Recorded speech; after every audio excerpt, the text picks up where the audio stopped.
Sangye chedan tsoge chonamla chancho pardo dani kyapsu chi dagi chishe gibe sonam ki drola pinchira sangye druparasho sangye chedan tsoge chonamla chancho pardo dani kyapsu chi dagi chushe gibe sonam ki drola pinchira sangye druparasho sangye chedan tsoge chonam la chancho pardo dani kyapsu chi dagi chushe gibe sonam ki drola pinchira sangye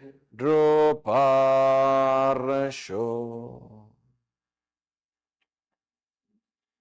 Em Buda, Dharma e Sangha, tomo refúgio até a iluminação. Com a prática da generosidade e das outras perfeições, possa eu atingir o estado de Buda para o benefício de todos os seres sencientes.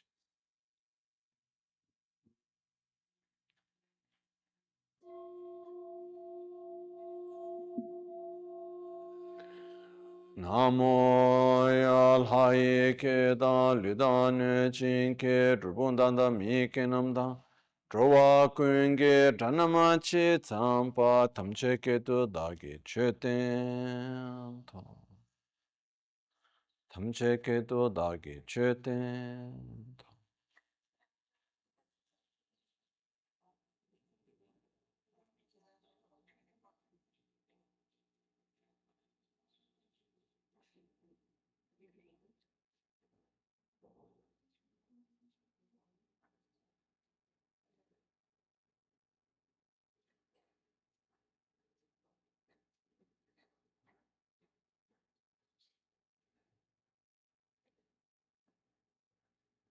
Boa tarde.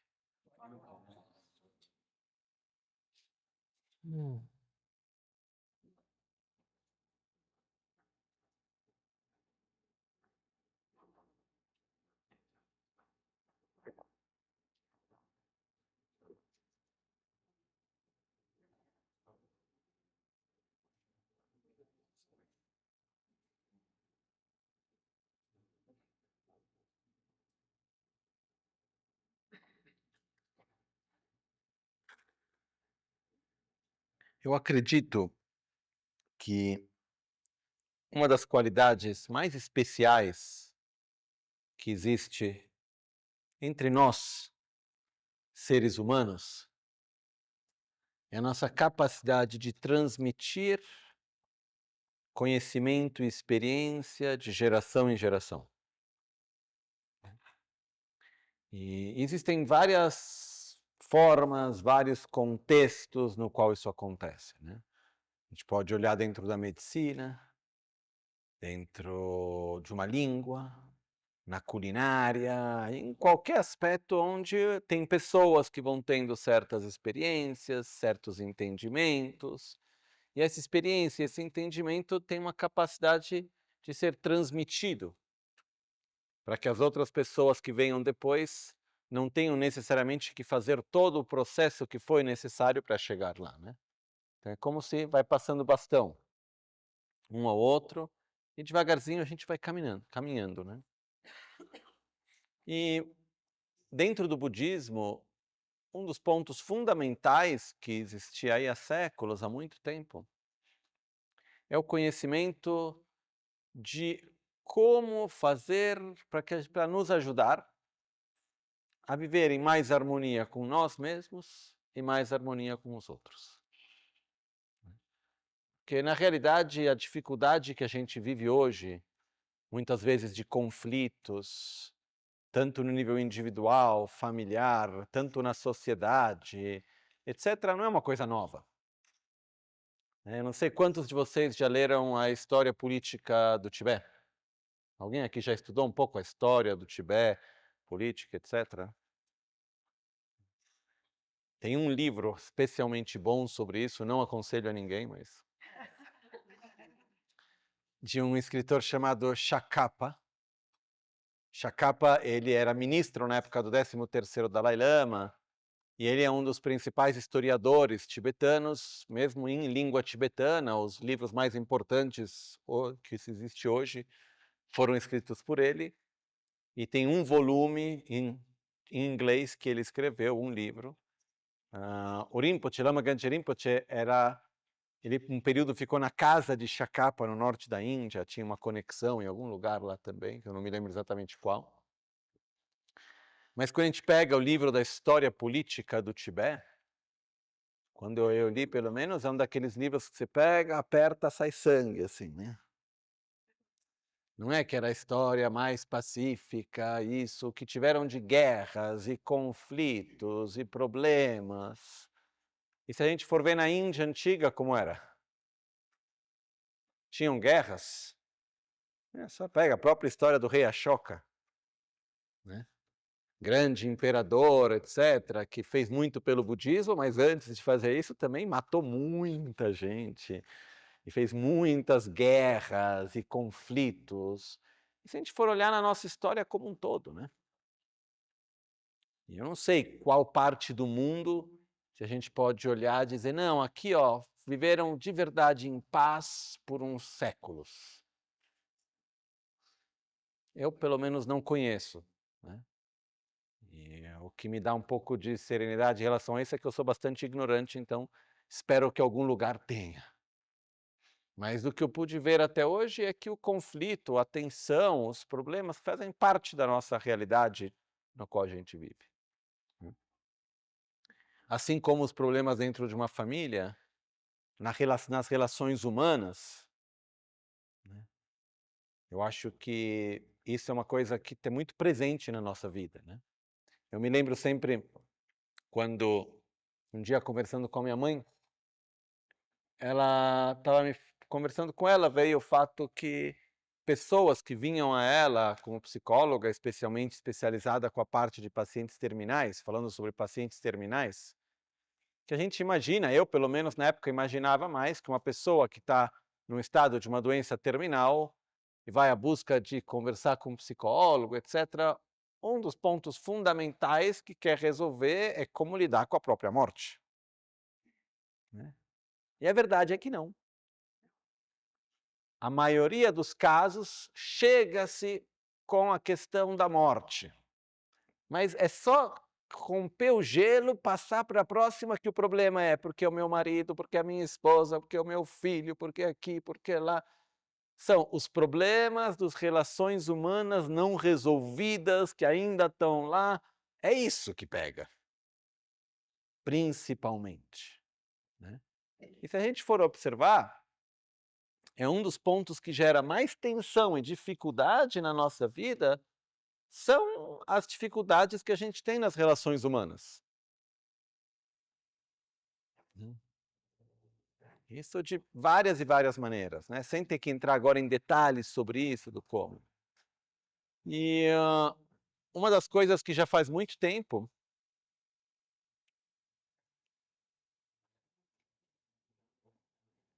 é a busca do que fazer e como fazer para poder viver num estado de maior harmonia, em paz consigo e com o outro. Como fazer para superar os conflitos, como poder fazer para poder estar bem em conjunto, né? E aqui a gente pode ver que tem várias formas que a gente busca isso, desde os sistemas de estruturas familiares, até as organizações de como que a gente vai organizar o nosso jeito de viver, até como se cuida das finanças, até como a gente vai até separando quem paga o que. Isso, eu sou autônomo, você não se mete na minha vida para não ter menos conflito, que a razão principal é essa, ou não? Não tem um momento no qual os pais falam para os filhos, ou o filho fala para o pai, tchau. Qual que é a razão principal? Para não ter conflito, ou não? Porque do ponto de vista bem material, quanto mais a gente tiver mais pessoas compartilhando os recursos, etc., melhor, né?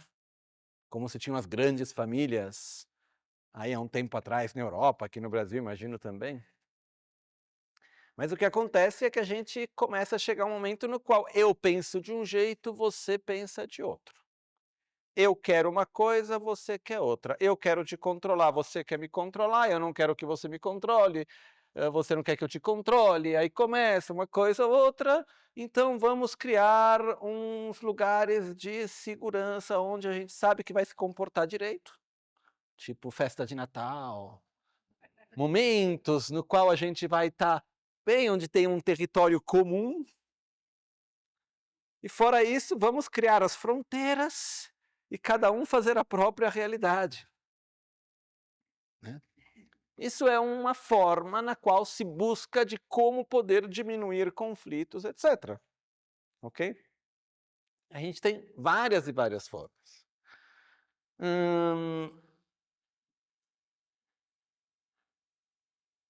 Existem muitas das maneiras que a gente busca para diminuir os conflitos, diminuir as tensões e todo o resto, que em algum nível funcionam, ok? Porém, uma das coisas, por exemplo, que eu já vi várias vezes, é a questão que a gente sai de um contexto para sair de uma certa dinâmica, e depois a gente reconstrói a mesma dinâmica em total autonomia. Não sei. Vocês já viram realidades onde filhos se separam dos pais, reclamando da dinâmica dos pais, depois cria, digamos, a sua própria família, repete as mesmas dinâmicas que por sua vez não gostava, etc, etc. Não vamos entrar agora começar a psicologar isso, não precisa, tá? Mas o que acontece é o seguinte,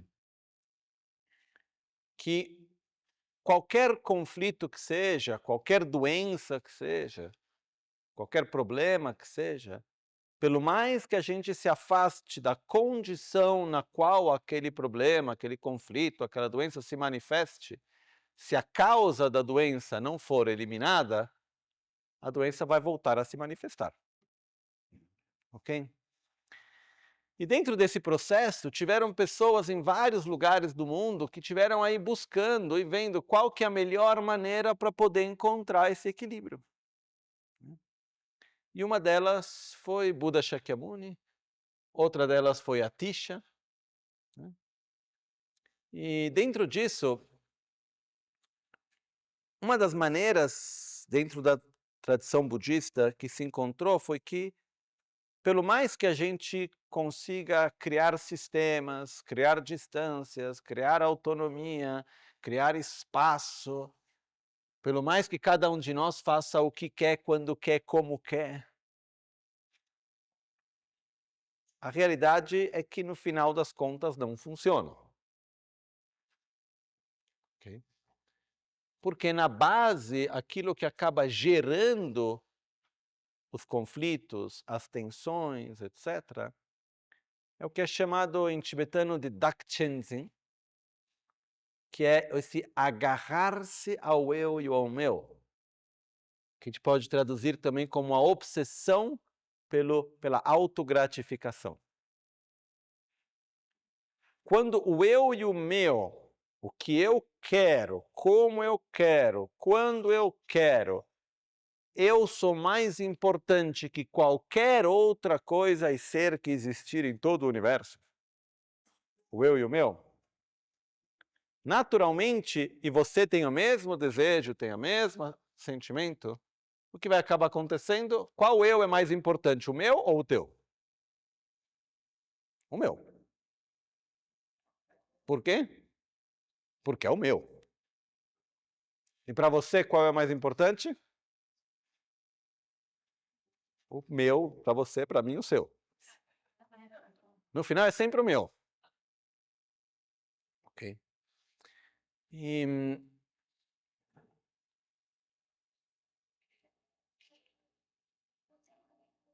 no decorrer das várias gerações de transmissão dos ensinamentos budistas, teve um momento no qual se encontrou uma chave de como lidar com tudo isso. o que fazer. Porém, essa chave ela foi mantida secreta. Ela foi mantida secreta por uma razão muito simples, na verdade. Ela é algo que é extremamente potente, é um antídoto, um método extremamente poderoso, que funciona diante de uma condição. Tem que ser usado. Não é um antídoto que vale a pena ficar estudando, elucubrando, elaborando, porque existe o perigo, como até nesses últimos dias a gente até falou um pouco sobre isso, mas existe o perigo da gente, de uma certa forma, se identificar com o antídoto, mas não aplicar ele. Então a gente acredita que a gente está dentro do antídoto, que eu faço parte do clube do antídoto, então eu sou bacana, entendeu? Eu tô lá. Eu sou do clube do Lojong. Sou bacana. Eu sou legal. Só que eu não estou praticando. E a história conta que um praticante, se chamava Geshe Chekawa, um dia ele recebe um texto, que o texto é chamado Os 8 Versos do Treinamento Mental. Lojong Tsigema. Dani Simchen Tamchela Yishi Norbul Helape Tunjur Drube Sambai Tauto Chebar Zembrshó, começa o texto. De qualquer maneira, ele recebe esse texto e ele vê o quanto que o texto é profundo e quanto que existe um método aí extremamente válido para lidar com o próprio egoísmo. E ele vai atrás que ele quer poder aprender mais, ele quer ter uma transmissão direta, porque ele sabe também que não é o bastante ter o entendimento conceitual, precisa de uma transmissão de coração a coração, tem que ter uma experiência mais profunda. Então ele deixa a casa dele, que era longe, viaja em direção de Lhasa, e quando ele chega em Lhasa, ele pergunta por Geshe Lanrintampa, Dorje Senge, que foi quem escreveu esse texto dos 8 versos, o treinamento mental, e dizem para ele, olha, ele acabou de falecer. Nesse momento, ele faz uma oferenda dedicada a Geshe Lanrintampa e vai buscar quem são os principais discípulos de Geshe Lanrintampa que estavam ainda vivos. E tinham 2. Um que, por sua vez, era discípulo de Geshe Lanrintampa, mas também era discípulo do mestre de Geshe Lanrintampa, né? Então ele vai atrás desse mestre. Eu, de certas vezes, faço um pouco de confusão com os nomes. Eu me lembro bem que era Geshe Potoa ou Sharawa, um dos dois. Amanhã a gente pode controlar exatamente. E ele chega a esse mestre, vai lá, vai receber os ensinamentos, e passam 2 anos, por volta de 2 anos, participando de todos os ensinamentos e atividades que o mestre está dando. Depois de 2 anos, ele fica um pouco cansado, assim, porque ele vê que não tinha nada sobre aquilo que ele queria, pelo qual ele tinha ido lá. Então um dia ele vai em direção do mestre, que estava fazendo circunambulação em volta de uma estupa.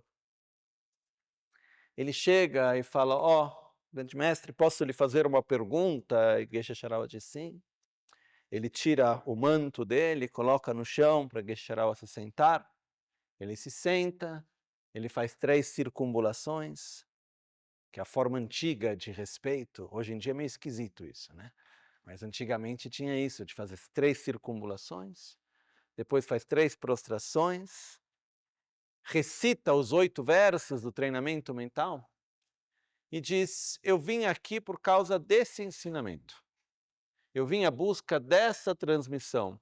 Porém, em 2 anos que eu estou aqui, até hoje eu não escutei nada em relação a isso. Por quê? É porque não são ensinamentos válidos? É porque esses ensinamentos na realidade não existem? Qual é a razão disso, né? O que ocorreu, porém, é que no decorrer do tempo, quando chegou a Geshe Sharawa, por volta de 1,5 séculos depois, Geshe Chekawa, ele viu que se ele esperasse transmitir apenas para aqueles que tinham as corretas condições, gradualmente ia se perder totalmente, né? E quando chega a nós, eu vejo que é um instrumento extremamente válido e poderoso, e ao mesmo tempo simples. Porém, ele se torna válido e poderoso com uma única condição: se for colocado em prática. É um pouco, me vem em mente assim, como se fosse uma substância que tem alguma característica especial, mas ela só manifesta aquilo se tiver em contato com outra substância, caso contrário, não. Nesse caso, o que precisa é a total determinação e fé no caminho. E eu, quando recebi esses ensinamentos, e para mim sempre foi uma coisa na qual me conectei muito, eu me perguntei várias vezes se era o caso ou não de transmiti-los. E o que eu acredito é que, se a gente deixar de transmitir, vão se perder. E se na verdade tiver uma pessoa na minha vida a quem eu tenha transmitido, eu possa compartilhar os ensinamentos de Lojong, que de verdade consiga colocar em prática, já bastou na vida. Por um outro lado, de cada um de nós conseguir pegar uma pequena parte desses ensinamentos e integrar na nossa vida, também é algo de maravilhoso. Ok? Então, antes da gente pegar e entrar detalhadamente nesses 7 pontos, hoje é mais uma introdução, é o fato da gente poder entender que é um instrumento, um método, que, como todos os instrumentos, eles funcionam quando são usados. É como assim, digamos que eu queira ter um certo tipo de músculos e um corpo com uma certa preparação física, etc. Ir até a academia, pagar a academia todos os meses, encontrar um ótimo treinador e dizer que eu tenho aquele treinador. E eu participo daquela academia, eu passo lá de vez em quando, tomo café com o pessoal lá, faço foto de grupo com todo mundo, mas eu nunca vou e não faço, não pratico de verdade o treinamento necessário, eu não vou desenvolver as características físicas que eu teoricamente gostaria. Ok? Então, quando a gente fala sobre assim chamado Lojong, que literalmente se traduz como treinamento mental, parte de um princípio muito simples, que a nossa mente e o nosso corpo, o nosso ser é maleável. O nosso ser, ele se transforma de acordo com as experiências vividas. E nós não temos a opção de nos transformar ou não nos transformar. A gente está sempre, em todos os momentos, num processo de transformação contínua. Okay? Nesse processo de transformação, quanto mais a gente repetir uma certa dinâmica, mais forte aquela dinâmica vai se tornar. Okay? Quanto mais a gente repetir uma forma de falar, de se mover, de comer, de pensar, de reagir, mais forte aquele hábito vai se tornando dentro de nós, até que ele se torna profundamente espontâneo, e a gente se identifica naquilo, e é como se a gente não pudesse existir sem aquilo. Ok? Mas a chave é o fato que se a gente fizer um esforço para agir de uma forma diferente daquele que é o nosso hábito, gradualmente, com uma repetição não pequena, a gente pode mudar o nosso hábito. Ok? Um tempo atrás eu comecei a ler um livro, para falar a verdade, não terminei,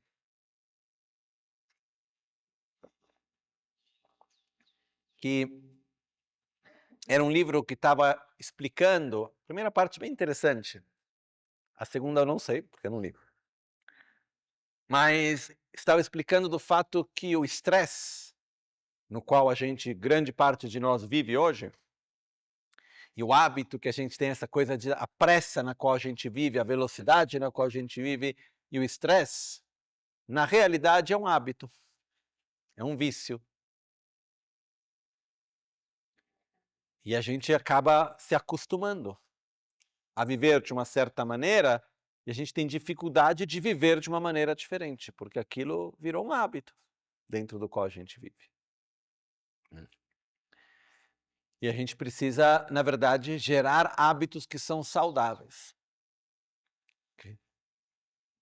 Então, lo quer dizer mente, jon quer dizer treinar.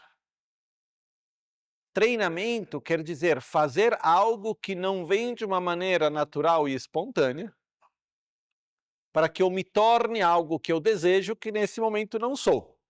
Isso é um treinamento em geral, ou não? Não sei se normalmente treinamento é uma coisa gostosa, fácil, que já vem espontâneo. Será? Algo que para nós a gente já faz espontaneamente todos os dias, que é um treinamento? Não. Né? Não sei, a gente tem que treinar para falar português? Então, quando está aprendendo a língua, aí sim, uma vez que aprendeu a língua, não tem mais que treinar. Então o que acontece? Um treinamento é o processo de ter uma direção, acreditar nela, que é a base, porque o treinamento muitas vezes não é prazeroso e não é fácil. E eu só vou colocar esforço verdadeiramente naquele treinamento quando eu acreditar de verdade no benefício que eu tenho daquilo que eu posso obter. Caso contrário, eu não vou colocar energia naquele treinamento. Né? E mesmo porque no caminho, muitas vezes a gente vai ter dificuldades. Vão ter momentos no qual parece que foi e não foi. Momentos no qual vão ter cansaço e coisas desse tipo, né? E assim, uma das coisas, recentemente tiveram 2 filmes que falavam de uma coisa parecida assim, que me fizeram refletir. E um pouco me lembraram Lama Lawan. Alguns de vocês conheceram Lama Lawan. Quem conheceu Lama Lawan que tem aqui? Okay. Algumas pessoas conheceram Lama Lawan. Era uma pessoa maravilhosa. E Lama Lawan, a gente morou junto por alguns anos em Milão. E ele passava a tarde, ele gostava de ver televisão. E tinha um canal, que eu não faço a mínima ideia qual canal que era, mas era um canal muçulmano, que mostrava as preces muçulmanas quase o dia inteiro. Então tinha os horários das preces e tinha lá no canal mostrando para a prece muçulmana e ele ficava olhando, certas vezes. E um dia eu estava lá com ele falou, olha, tá vendo? Se nós budistas tivéssemos a determinação que eles têm, a gente já seria iluminado. Se a gente tivesse lá de verdade 5 vezes por dia, sem nunca deixar uma, estando sempre lá, olha que a gente já teria muito mais do que a gente tem, né? Eu me lembro dois filmes recentes que tiveram sobre algo parecido. Uma história, acho que chama Niada, alguma coisa assim. Uma senhora, uma mulher já de umas 50 e poucos anos que decide nadar. Eu não me lembro agora de onde para onde, não, era até Cuba, nos Estados Unidos. E uma outra que é um filme também recente de uma menina jovem que decide cruzar o canal entre França e Inglaterra nadando, né? Quando a gente olha para essas histórias, eu fico olhando assim, eu que adoro exercício, né? Olhando e falei, nossa, tem que ter muita força de vontade. Tem que ter muita força de vontade. Mas qual é o recurso mais importante que essas pessoas que fizeram coisas tão fora do comum tiveram? Tinham, por exemplo, essas 2 mulheres, tinham uma predisposição física muito melhor do que a maioria de nós? Imagino que não. O que tinham? Uma certa loucura, de um certo ponto de vista, uma obsessão com algo, uma determinação, uma força de vontade, uma resiliência que não importava o que acontecesse, estava lá e vamos seguir. E não tem história. Né? Uma outra história recente, que eu já usei como exemplo algumas vezes, que me tocou, a história dessa menina australiana que deu a volta no mundo em veleiro. Tem uma brasileira. Eu vi o filme da história dessa menina australiana.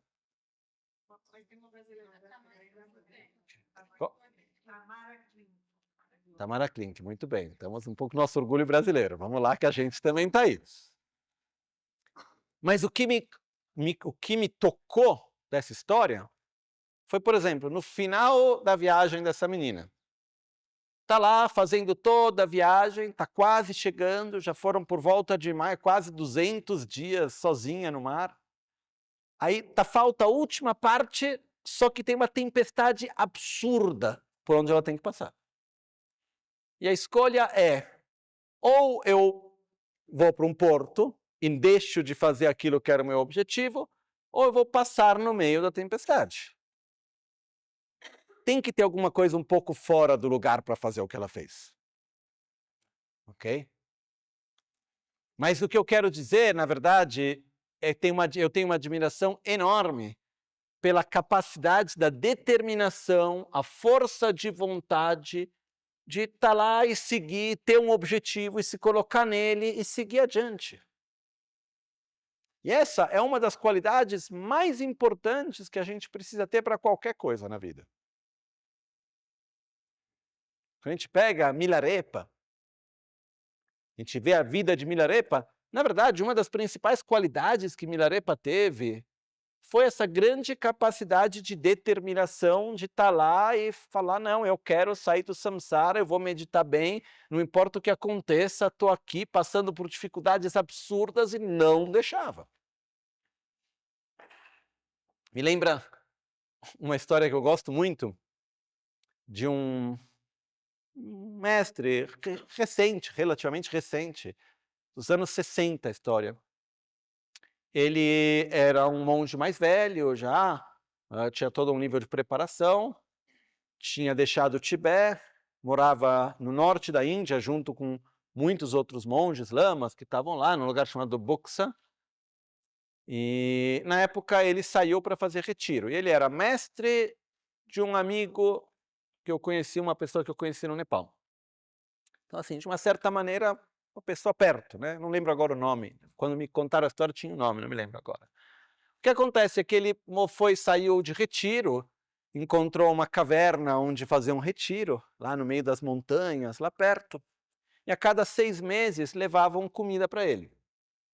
E um dia chegam lá para levar comida e não encontram mais ele lá. E olhando dentro do lugar onde ele morava, vê que ele não levou nada. E imaginam que ele tivesse ido para pegar madeira, ou ido para buscar água, alguma coisa assim, e tivesse sido morto por algum animal, porque lá tinham tigres, cobras super perigosas, e assim por diante. Imaginaram, morreu. Voltaram para o monastério, fizeram todos os pujas dedicados que o mestre deles tinha morrido, o bardo, etc. Fizeram tudo. 2 anos depois ele aparece. O que tinha acontecido? Ele tinha ido andar um pouco e ele foi preso por parte do serviço secreto indiano, pensando que ele fosse um espião do Paquistão. Era uma área meio de fronteira onde ele estava. E levaram ele lá no quartel lá, e interrogaram ele. A única língua que ele falava era um dialeto tibetano. E fato está que não devem ter sido muito gentis com ele, imagino eu. E não deu em muita coisa, deixaram ele preso. E ele ficou preso lá, nesse quartel lá. E depois de 1 ano que ele estava lá, soltaram ele. Falaram, pode ir. Mas o que aconteceu foi que durante esses 2 anos, quando ele chegou, ele contando depois, ele disse, eu cheguei lá, não estava entendendo muito bem o que estava acontecendo, e quando eu vi, eu estava num lugar que não chovia dentro, me davam comida 2 vezes por dia, ninguém me fazia nenhum problema, era uma condição maravilhosa. E ele passava por volta de 14, 16 horas por dia meditando. Lembramos que a gente está na Índia, então, se a gente vai e de repente está na prisão, vê uma pessoa que passa lá o dia meditando, tem um respeito natural dentro do contexto cultural também, né? E depois de um ano, disseram, olha, pode ir. Abriram a cela, falaram, não, você pode ir. E ele falou, não, não, não. Colocavam ele para fora, ele fugiu, voltava para dentro. Ele falou, não, terminei meu retiro ainda, né? Aí no final disso, imagina a cena, um dia inteiro, e coloca para fora, e corre para dentro, não sei o quê. Aí no final disso, eles encontraram um lugarzinho para ele, colocaram uma cama num canto lá para ele, onde quando ele quisesse, ele podia ir embora sozinho, não estava mais preso. E ele ficou lá mais um ano. Né? Aí quando ele terminou, agradeceu e foi embora, né? E para mim, sempre foi um exemplo de uma determinação de dizer, o meu objetivo nesse momento é completar um processo de meditação que eu me coloquei, que eu estou aqui. Aconteça o que acontecer, me leva para um lugar, me leva para o outro, eu não vou deixar de fazer o que é o meu caminho. E eu acredito muito que a maior força e o maior recurso que permite o ser humano de realizar coisas fora do comum, tanto no nível mundano quanto no nível espiritual, é a força de determinação. É aquilo que de verdade faz a diferença. Né? E disso vem a pergunta, né? Ah, muito bem, mas eu tenho preguiça, me canso. Qual que é o antídoto para a preguiça? O esforço entusiástico. E quando me disseram isso, eu disse obrigado. Porque se a gente tem preguiça para alguma coisa, a gente vai lá e fala, não, você precisa colocar esforço.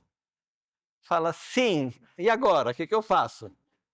Só que eu estou te dizendo que eu tenho preguiça. Okay. Existe um processo que é o seguinte. O esforço, ele é resultado da aspiração/desejo. Em outras palavras, a gente coloca energia naquilo que a gente deseja, naquilo que a gente quer, naquilo que a gente aspira. E a gente deseja, aspira aquilo que a gente acredita. O termo formal que é usado é: o esforço vem da aspiração, a aspiração vem da fé. Fé como acreditar em algo, acreditar no potencial, na importância de algo. Ok? Pois eu não vou desejar aquilo que eu não acredito ser possível e que eu não reconheço a importância e as qualidades e assim por diante. Que é o que a gente já falou várias vezes em outros contextos sobre, por exemplo, o que se faz no mundo, uma coisa bem mundana no ponto de vista com a propaganda. Uma empresa quer vender um serviço, um produto, para que as pessoas coloquem energia naquele produto, dinheiro, energia, a gente vai investir nossa energia naquele produto. O que a gente precisa? Desejar o produto. Para que a gente deseje o produto, a gente tem que conhecer o produto e se imaginar com ele dentro das qualidades e os benefícios que aquilo nos traz. Então, no processo de conhecer, se eu quero te vender algo, eu vou ter que, de uma certa maneira, fazer com que você conheça que o produto existe e tentar te levar num processo que você possa se imaginar com aquele produto e ver que legal seria para você. Né? E aí, uma vez que você criou aquele desejo, aí é só falar, ó, são 250 anos com parcelas.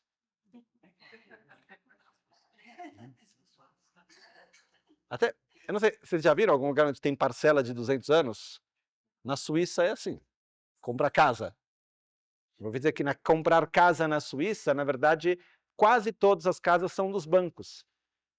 Os custos para construir as casas e comprar uma casa são absurdamente altos, porém se fazem empréstimos que duram por volta de 150, 200 anos. Então, quando passa de pai para de filho, de pais para filho, passa com um empréstimo, aí vai lá e dilui o empréstimo ainda mais, e vai passando. Outro sistema, né? É como um aluguel, só que na forma de empréstimo. Mas o que acontece que é, uma vez que você quer o meu produto, aí eu posso encontrar os meios para poder te ajudar para poder conseguir ele. Ok? Mas o ponto de partida fundamental é o desejo. Ok? Então, quando a gente fala sobre esse treinamento mental, uma das razões pelas quais ele foi mantido secreto por muito tempo é porque é como dizer, eu não vou dar este produto para quem não quer ele de verdade. Porque eu não vou assinar com você um contrato de venda se eu não sei que você vai poder pagar as parcelas. Não tem isso. Você vai tentar pedir um empréstimo num banco para comprar uma casa ou algo assim. Não tem que poder mostrar para o banco que você vai poder pagar? Então tem que ir lá falar, muito bem, se eu não pago, alguém paga por mim. Nesse caso não funciona. Não posso fazer, eu não vou praticar direito, alguém vai praticar por mim. Isso não funciona. Eu tenho que mostrar que eu vou conseguir, de verdade, pagar as prestações e fazer direito. E essa é a parte, no final das contas, mais difícil, tá? Porém, o que eu observei é que conhecer o produto nos ajuda a desejá-lo. Em outras palavras, conhecer o método, conhecer os ensinamentos, entrar em contato com os ensinamentos, nos permite, entre outras coisas, poder nos imaginar praticando, realizando. Isso nos ajuda a gerar uma determinação interna.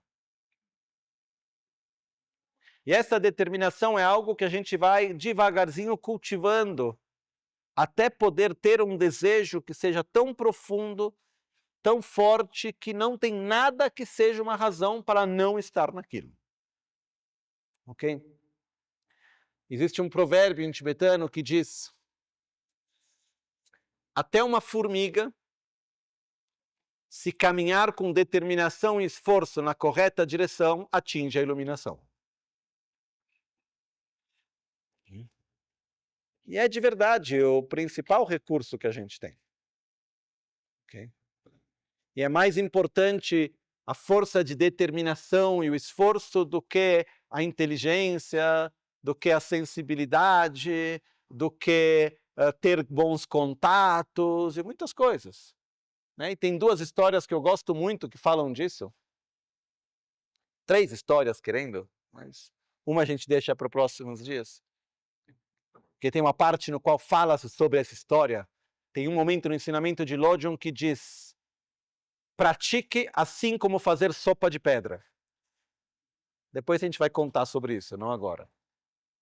Mas tem uma outra parte que é a importância dessa determinação, né? E na prática espiritual é fundamental. E tem 2 histórias que se dizem ser verídicas, eu não estava lá para contar, mas quando me contaram, disseram que foram histórias efetivas. E eu peço desculpas a vocês porque eu nunca me lembro dos nomes direito. A principal razão pela qual eu não me lembro dos nomes é porque quando eu escuto as histórias ou leio elas, eu não dou importância para os nomes. Então é difícil de lembrar aquilo que a gente mal entendeu no começo, tá? Mas as 2 histórias começam da mesma maneira. Era um mestre com vários discípulos e tinha um discípulo, em todos os 2 contextos, que era um que não entendia muito bem as coisas.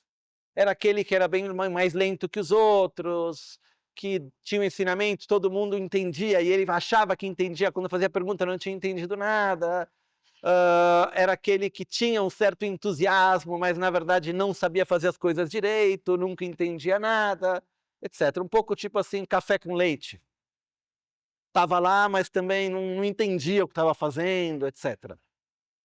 Um dia, o mestre estava saindo para uma viagem, e tipo agora quando eu cheguei, que vocês estavam em pé, fazendo uma fila, Isso é a forma tradicional, quando o mestre partia para uma viagem, que todo mundo ficava lá para, né, saudar e desejar uma boa viagem para o mestre. Estavam lá e nos dois casos acontece a mesma coisa. Vai lá para o mestre e perguntam para o mestre: mestre, qual é a prática da minha vida? Não tem pior momento para perguntar isso, tá? Ou seja, o mestre está passando, saindo para uma viagem, andando, a mente já está na viagem, está lá, não é que tem o tempo com calma para falar, assim, então falando enquanto está passando, andando, qual é a prática da minha vida? E no primeiro caso, que era um caso na Índia, né, ele foi lá e disse, olhou para ele e falou: seu nariz parece um Rudra.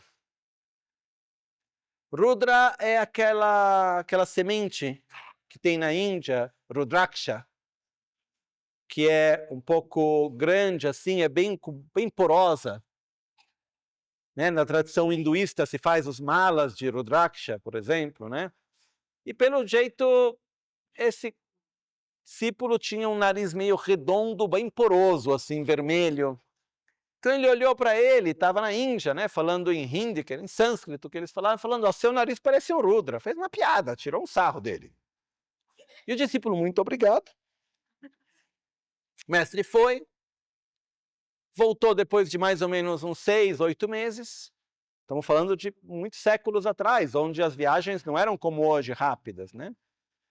E quando ele volta, ele não vê mais o discípulo, passa um tempo, não vê ele, se preocupa um pouco, cadê ele também? Não estava, ok, podia acontecer. Passou mais ou menos uns 2 anos. Um dia o mestre fica super doente, com uma infecção na garganta, com pus. E uma tosse terrível e com bastante pus na garganta. E tenta todo tipo de medicina e nada consegue curar ele. E aí um dos atendentes, discípulos dele, vai lá e fala, olha, tem um curador no vilarejo e tal.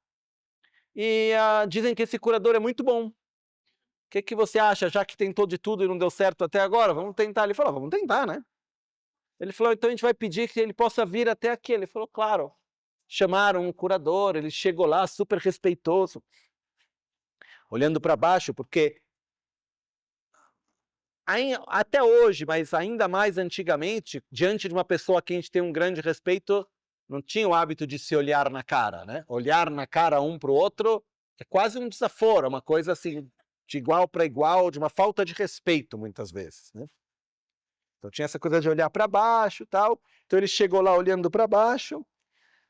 Lembramos que o mestre estava num momento que ele estava doente, assim, né? Ele olhou e falou, mas eu acho que eu conheço, mas...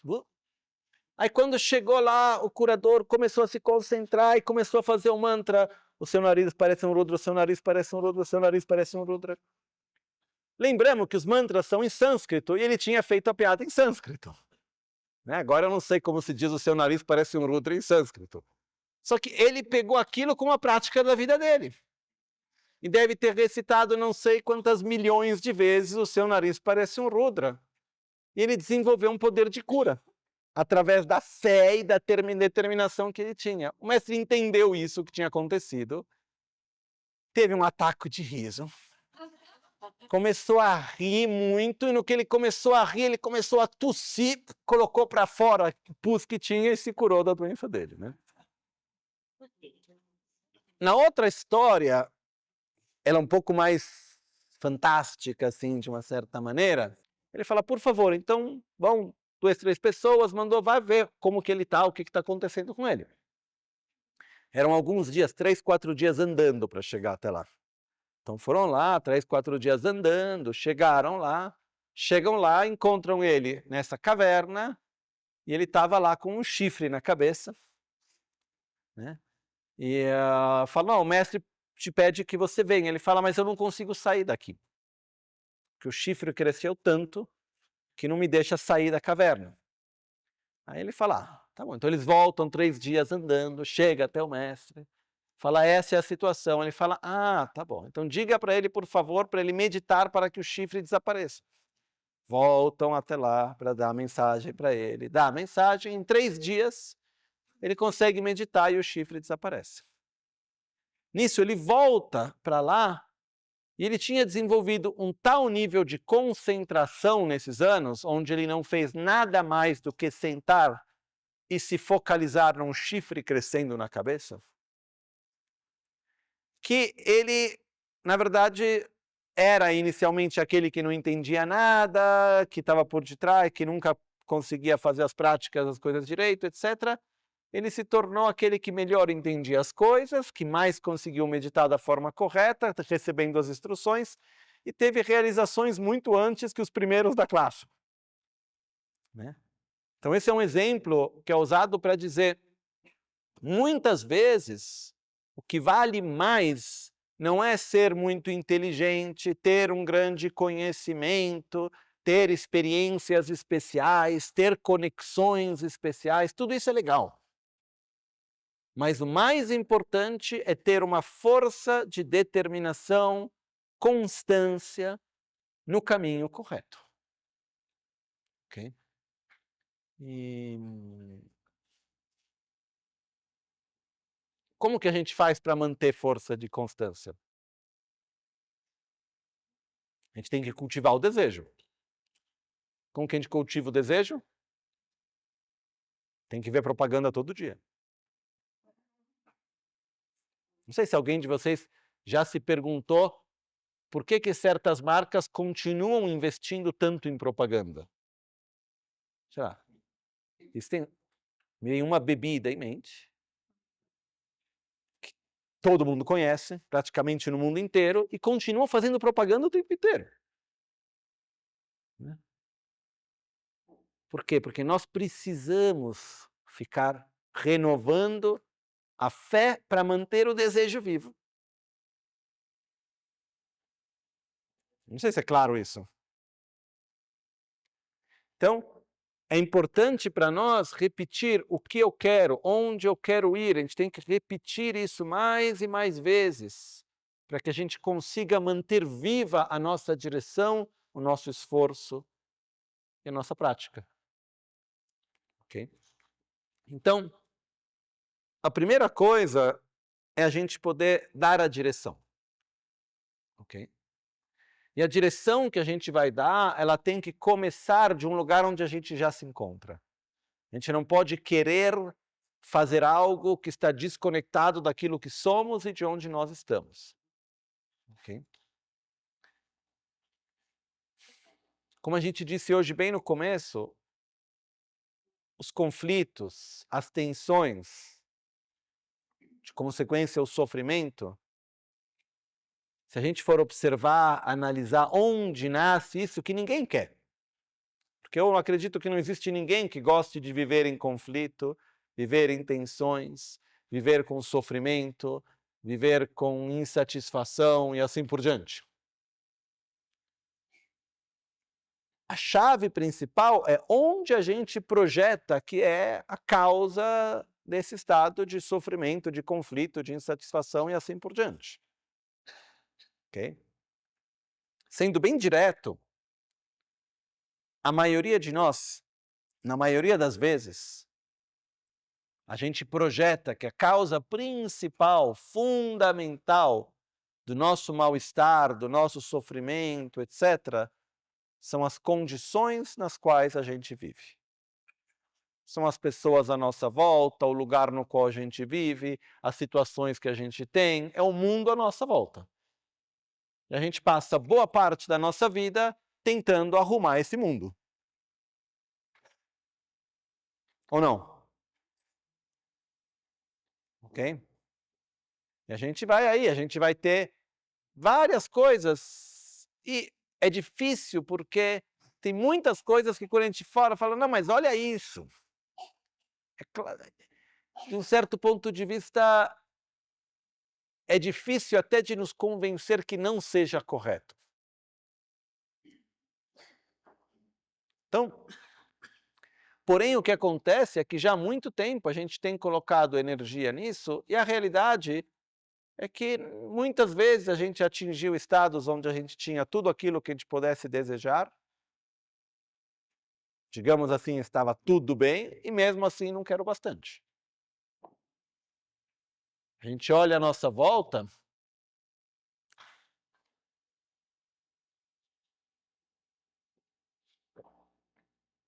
a gente vive um momento, por exemplo, onde tem uma prova disso incrível, porque a gente está vivendo um momento histórico onde tem um dos maiores níveis, ou melhor, o maior nível de concentração de riqueza e poder que existiu na nossa história. Né? Se a gente for ver a quantidade de poder e riqueza que existe na mão de algumas pessoas, hoje em dia é algo que não tem precedentes. Né? E se a gente for observar, não é que quando a pessoa normalmente chega num certo nível de riqueza, ela fala: olha, eu na verdade já tenho aquilo que eu preciso, vamos fazer uma coisa, ó, isso aqui que tem a mais, para mim não faz diferença se no banco tem 1 bilhão, ou 10 bilhões, ou 100 bilhões. Como dizia meu mestre Gelacpala, no final você precisa de uma cama para dormir. Pode comprar 1000 camas, mas precisa de uma. Né? Mas não é que a pessoa chega e fala: não, ó, eu consegui tanto, é o bastante, já foi. A tendência qual é? Acumular mais e ter mais. Né? Está se falando que nos próximos anos a gente vai ver nesse planeta os primeiros trilionários. Né? Eu me olho, eu falo, é um exemplo claro. Isso fato que quanto mais eu tenho, mais eu quero. E na verdade o que é interessante é a gente ver triste, mas ao mesmo tempo interessante, ver que é uma prova que está na nossa frente que não funciona. Porque quero sempre mais, preciso sempre mais. Não é o bastante. Se eu tenho 10 e você tem 15, eu quero ter 15, ou melhor, quero ter 16 pelo menos. Não importa do que, como. E se a gente observar esse processo de projetar a nossa felicidade no mundo à nossa volta, naquilo que a gente tem, etc., aqueles que, digamos, tiveram um grande sucesso nisso, não é que atingiram algo de muito especial. Eu, pelo menos, quando olho à minha volta e vejo as pessoas que são exemplos desse grande sucesso material, eu até hoje nunca vi nenhum deles que eu tenha olhado e falado: nossa, que bom exemplo de vida, quero ser assim.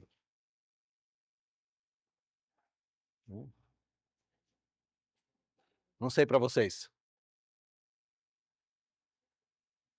Então, e com isso não é uma crítica a quem tem muito dinheiro, não é isso.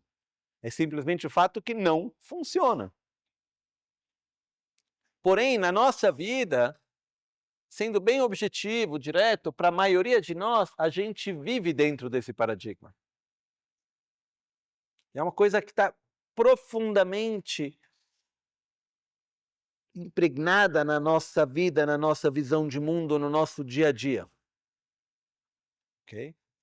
Então, o primeiro passo importante é a gente poder de verdade observar, reconhecer que a primeira causa fundamental do nosso mal-estar e sofrimento é a nossa própria ignorância e o nosso próprio egoísmo.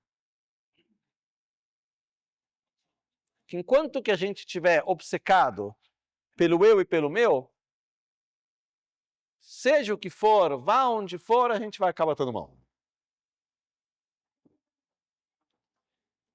É um processo que, na verdade, quanto mais a gente tiver capacidade de se conectar com o outro, através de um sentimento de carinho, de amor, de respeito, de compaixão, partindo de uma empatia que leva para uma simpatia, que leva para o amor, que leva para a compaixão, que leva para o altruísmo. São os vários níveis. Começa da empatia, daí vai para a simpatia, daí a gente vai para o amor, do amor a gente vai ter compaixão, da compaixão a gente chega no altruísmo. Mas se a gente não se permitir nos conectar com esse aspecto, a gente vai continuar dando volta. E vai tendo 1000 desculpas do porquê que a gente não vai estar bem, do que não vai estar direito. Isso é um dos segredos que faz parte desses ensinamentos secretos que a Tisha tinha trazido no Tibete, que vem dos ensinamentos de Buda, dizendo, olha, a base é superar o próprio egoísmo. E os passos para fazer isso são muito claros e simples. Não tem nada que precisa de um PhD em filosofia. Não tem nada que a gente vai ter que passar anos e anos estudando para entender. O processo de treinamento é simples. Porém, ele requer determinação, constância. Ok?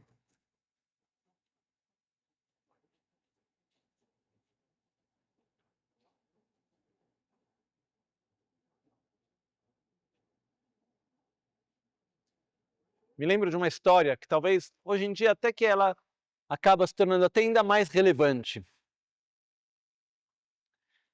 A gente olha para o mundo à nossa volta, a gente acha que as coisas estão indo em qual direção? A melhor direção ou não?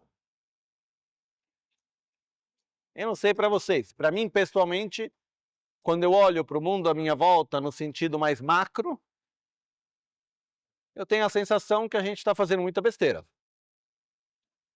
Ok?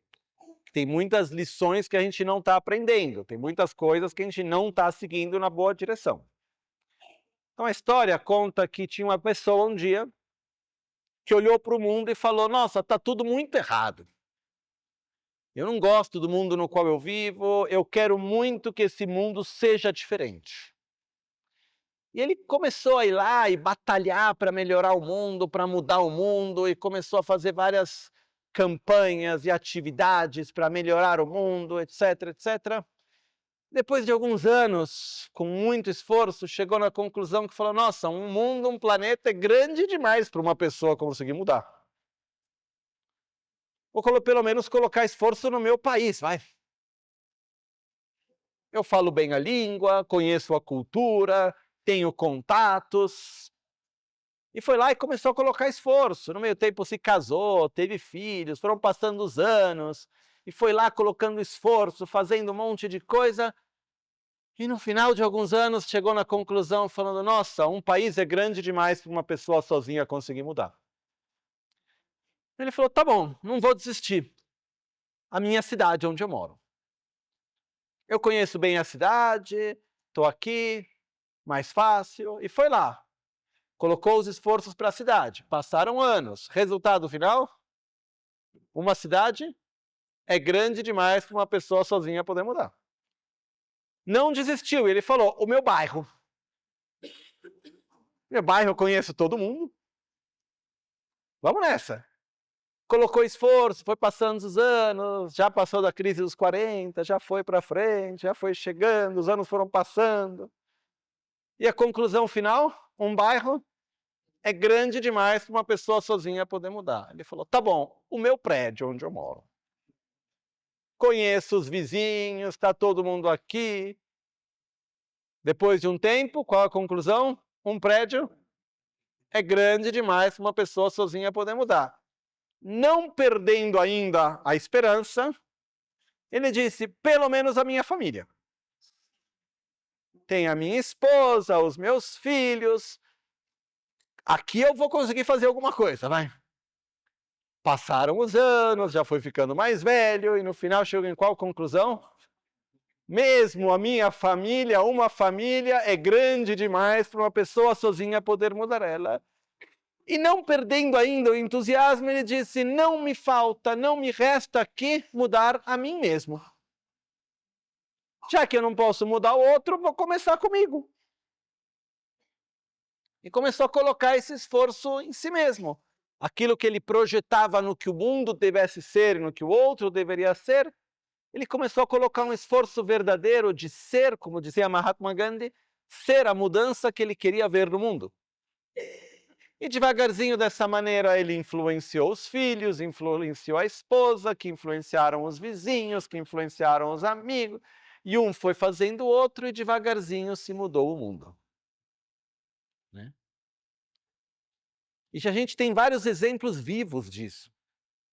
que as pessoas que tiveram, e que ainda têm, um poder verdadeiro de transformação da humanidade, não são pessoas que fizeram coisas grandiosas, mas pessoas que eram seres grandiosos, ou que são seres grandiosos.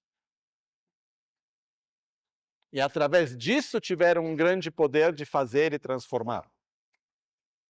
A gente pega Mahatma Gandhi, é um bom exemplo disso. A gente pega Madre Teresa, um outro exemplo. A gente tem vários exemplos que a gente pode citar. De pessoas que tinham uma capacidade interna do que elas próprios ser, que a presença gera uma transformação. Lama Gangchen Rinpoche. Lama Gangchen Rinpoche sempre foi uma pessoa que tinha esse poder que as pessoas que encontravam e conheciam ele na vida, dificilmente aquele encontro não marcava profundamente a vida das pessoas que encontravam ele. De uma maneira positiva. E não era pelo que ele fazia.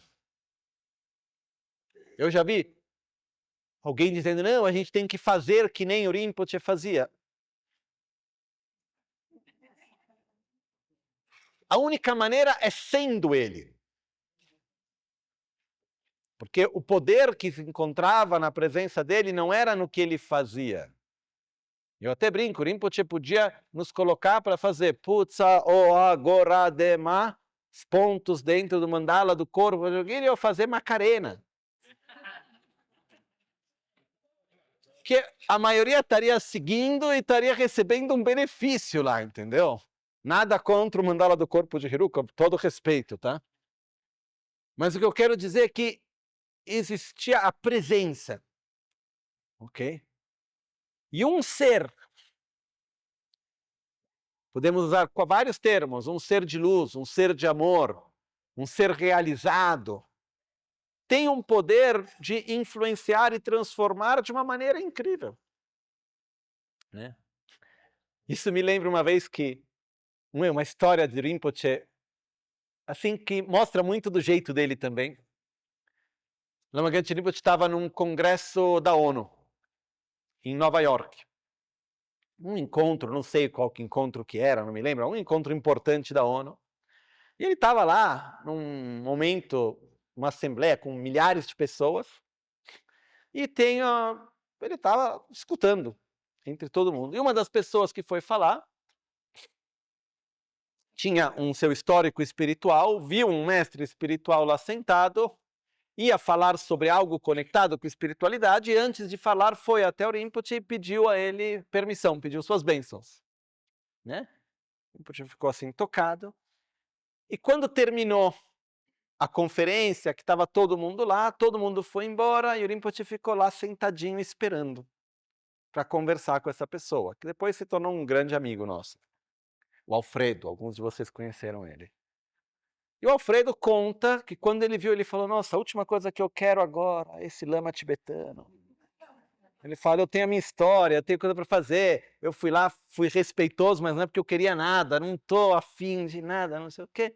Mas ele falou, tá bom, ele ficou esperando, viu que o Rinpoche não ia embora. E estava lá, e no final ele desceu, chegou até o Rinpoche, assim, olá, aquele jeito um pouco assim, formal, não sei o quê, tentando um jeito para escapar. E o Rinpoche perguntou para ele, gostei muito do que você disse. E ele falou, e o que você faz? Qual é a sua função? E o Alfredo conta que o ego dele começou a se sentir assim, massageado de uma certa maneira. E ele falou, não, eu sou um economista ambientalista. E o Rinpoche falou, muito bem. O que faz um economista ambientalista? Aí ele vai, Alfredo contando, ele diz, agora eu vou dar uma aula para esse lama tibetano do que é, não sei o que. Ele começou a explicar, não, porque eu trabalho com as leis, com regulamentações, com isso, com aquilo, para poder fazer, para cuidar do ambiente, isso, aquilo, etc. Explicou tudo. E o Rinpoche falou para ele, muito bem, eu vou te dar o título de um economista ambientalista 100%. 100% um bom economista ambientalista. E ele conta que ele estava todo assim, uau. Aí, quando terminou, ele disse, porém, você precisa se tornar um economista ambientalista 200%. Ele falou, economista ambientalista 200% é aquele que transforma o ambiente não apenas com regras e regulamentações, etc., mas com a sua presença. No qual a sua presença tem o poder de transformar o ambiente no qual se encontra. Né? E foi esse momento que ele enganchou Alfredo, de uma certa maneira, e nunca soltou mais. Senão, mora no Chile, um amigo nosso. Mas o que eu quero dizer é que quando um ser tem qualidades profundas, que não são de um nível conceitual, mas são qualidades... A palavra intrínseca não é correta, mas são com qualidades realizadas. Quando um ser não pensa no amor, mas é amor. E assim por diante, o que acontece é que a presença onde esse ser se encontra tem um poder de transformação. Okay? Isso é o que a gente mais precisa nesse mundo. E é incrível de ver como uma pessoa com um estado profundo, verdadeiro, de amor, de sabedoria, tem um poder de influenciar e de transformar de uma maneira absurda. Ok? Então, a direção principal é que a gente possa ser um ser de amor, de carinho, de paz, onde a nossa presença, onde quer que esteja, tenha um poder de influência.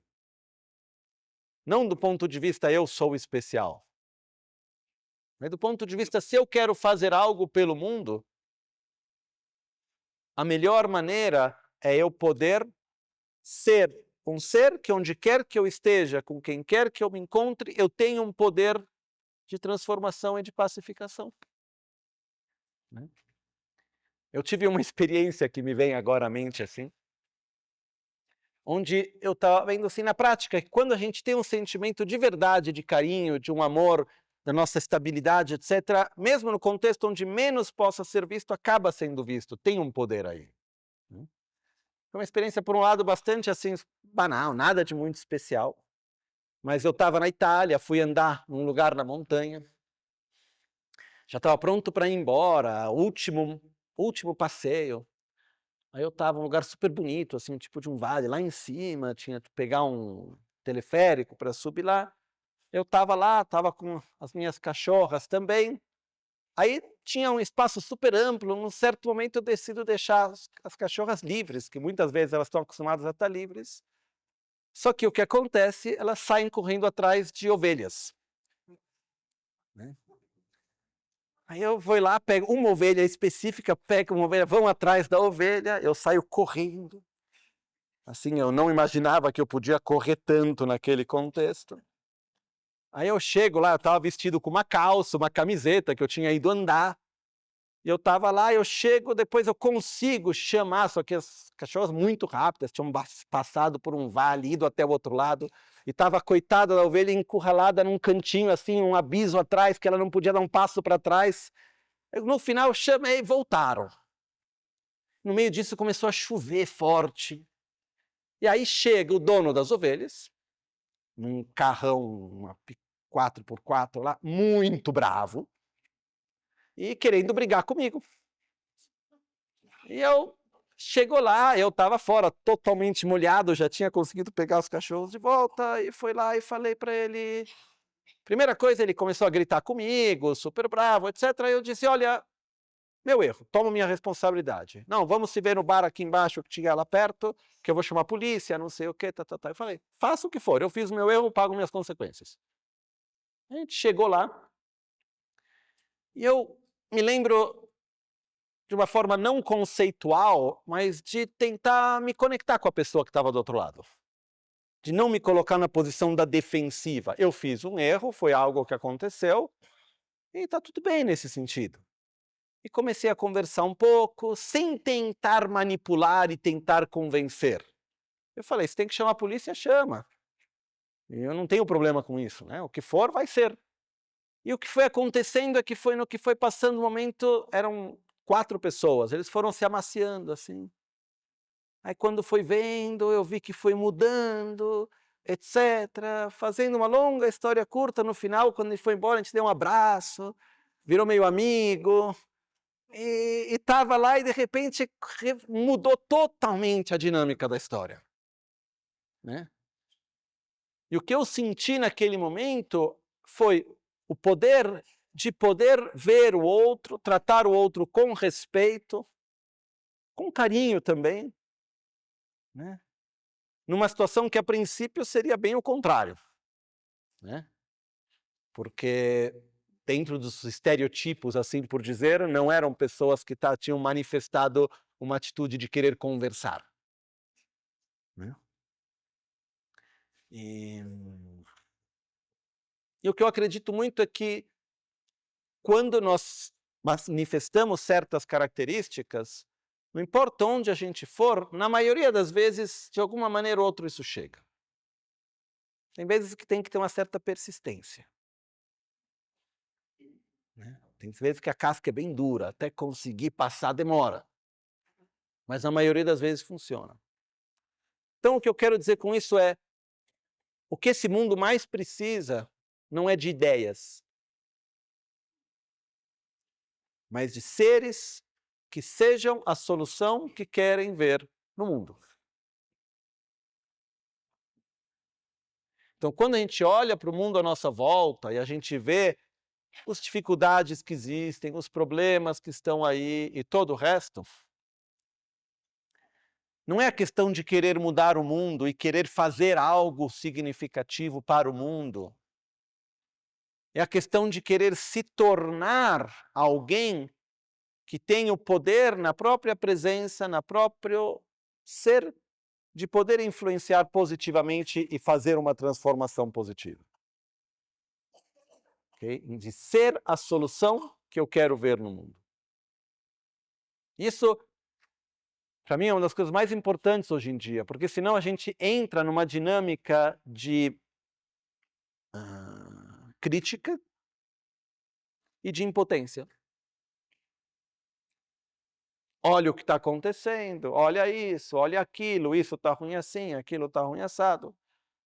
E se a gente quiser pegar esses próximos dias e falar de todos os problemas, podemos passar nem 2 dias, não é nem o bastante.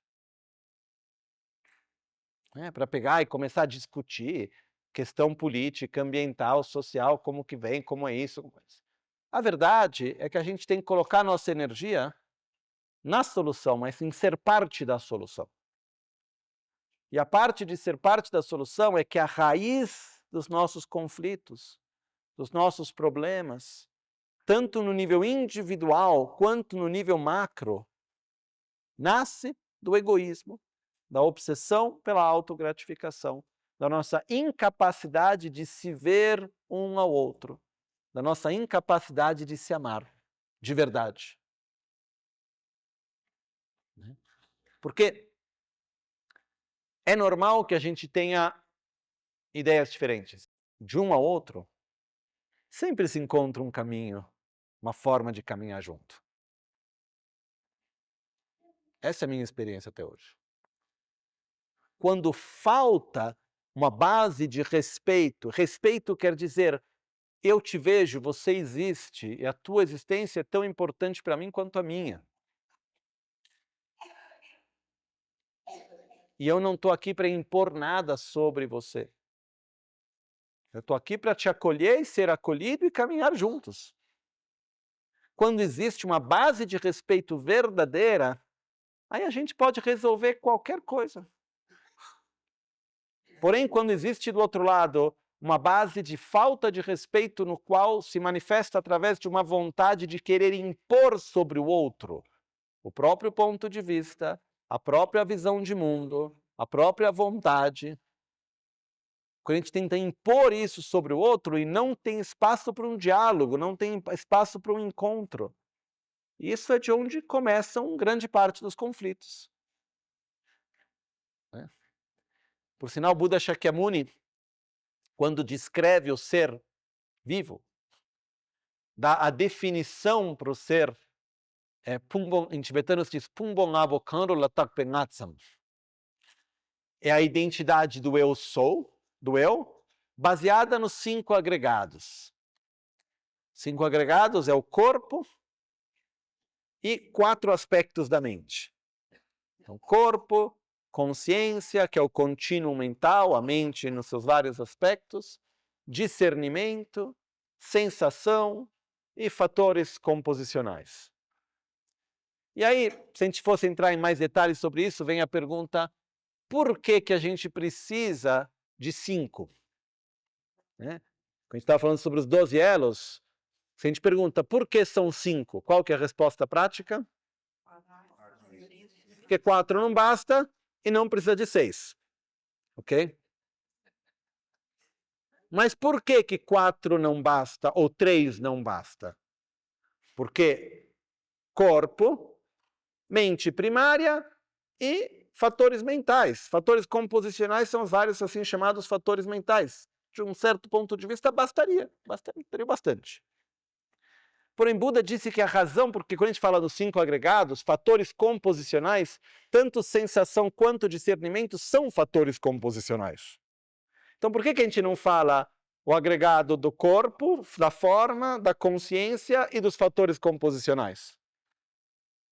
Por que que precisa colocar ênfase na sensação e no discernimento?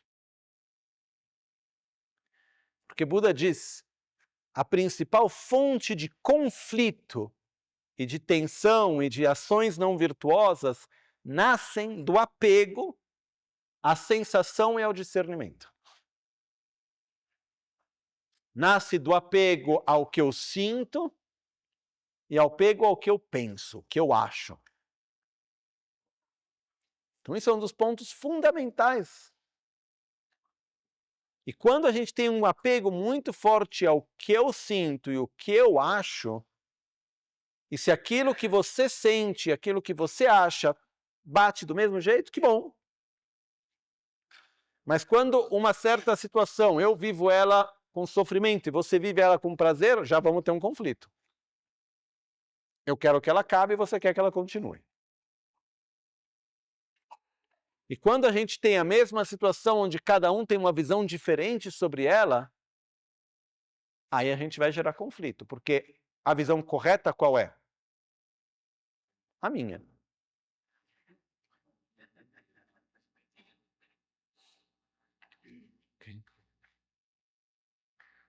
A gente pode dizer, mas eu estou aberto para uma conversa para te convencer.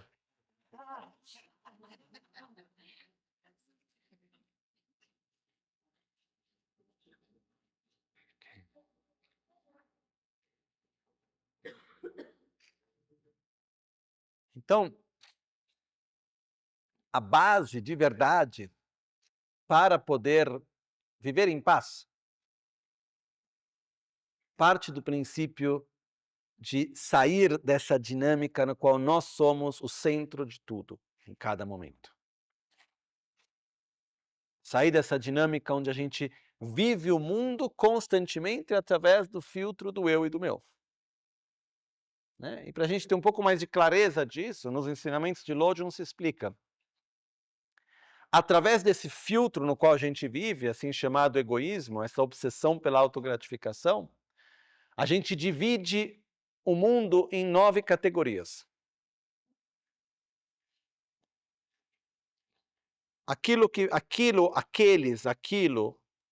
que faz bem a mim, são meus amigos. Situações amigas, lugares amigos, pessoas amigas. Ok? Não é só pessoas ou seres. São objetos, situações, locais, pessoas. Aquilo que faz bem a mim, eu tenho atração. É meu amigo.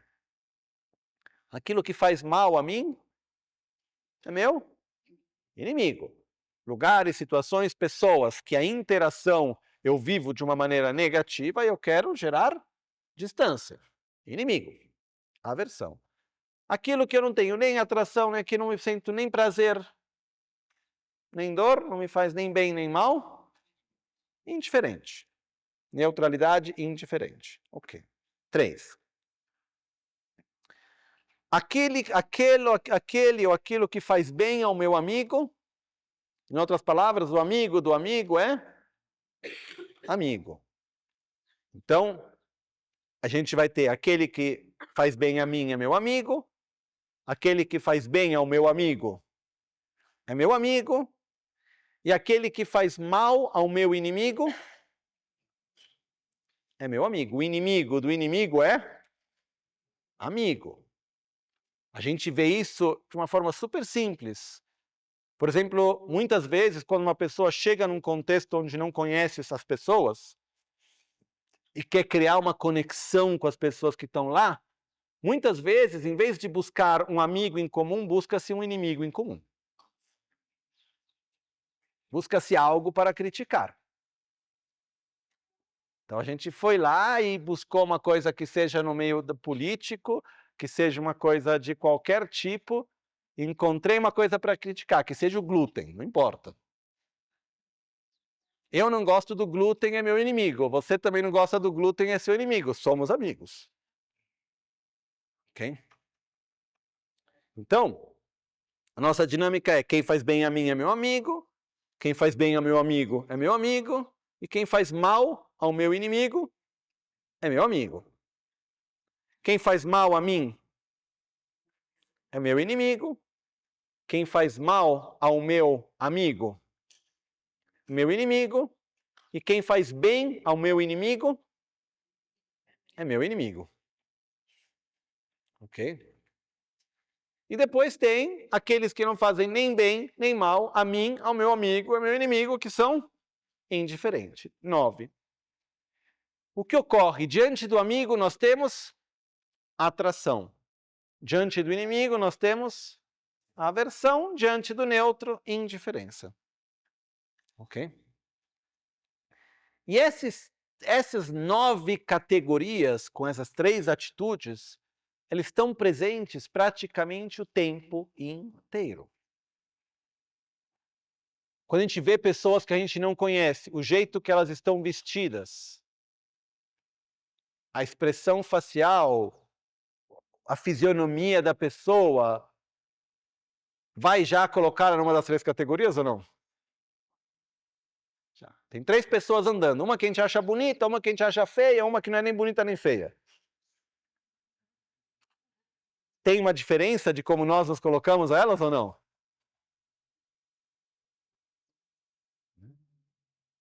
E a gente constantemente vive nesse mundo. É muito cansativo.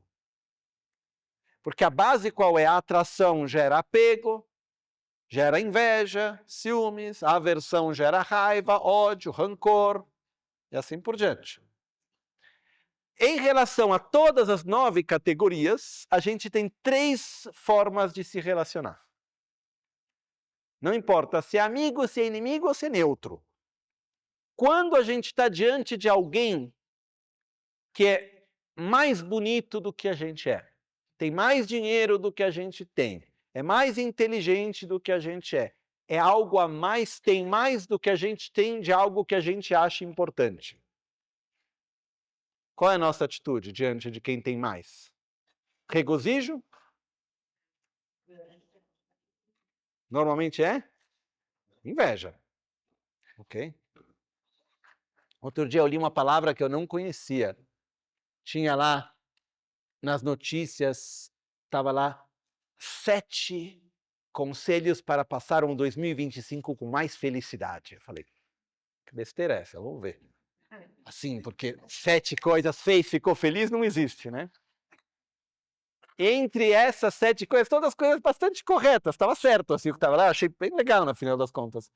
Mas tinha uma que estava, como que era? Era em inglês, e era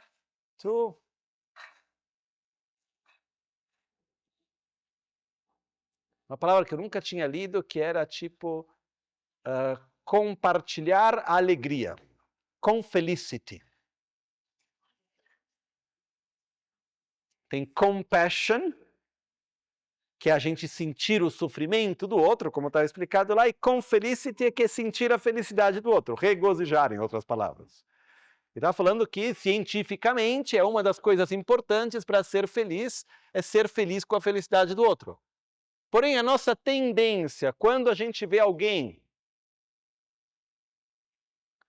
que está bem, e tem algo que a gente gostaria de ter e não tem mais do que a gente tem, a nossa tendência qual é?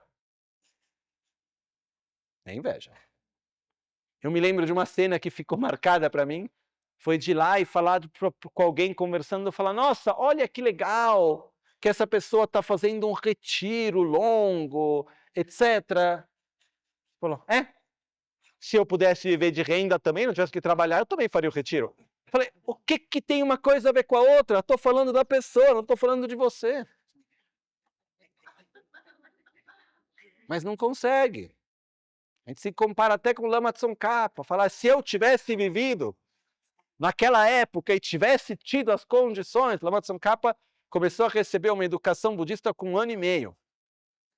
Se eu tivesse sido cuidado desde tal idade por um mestre como ele, eu também teria atingido a iluminação. Mas estamos falando de Lama Tsongkhapa, não estamos falando de você, cada um na sua. Fato está que a gente tem na base do egoísmo a maneira de se relacionar, tudo é autorreferencial. E nesse processo autorreferencial, quando alguém tem mais do que eu tenho, a nossa atitude, a tendência básica é inveja.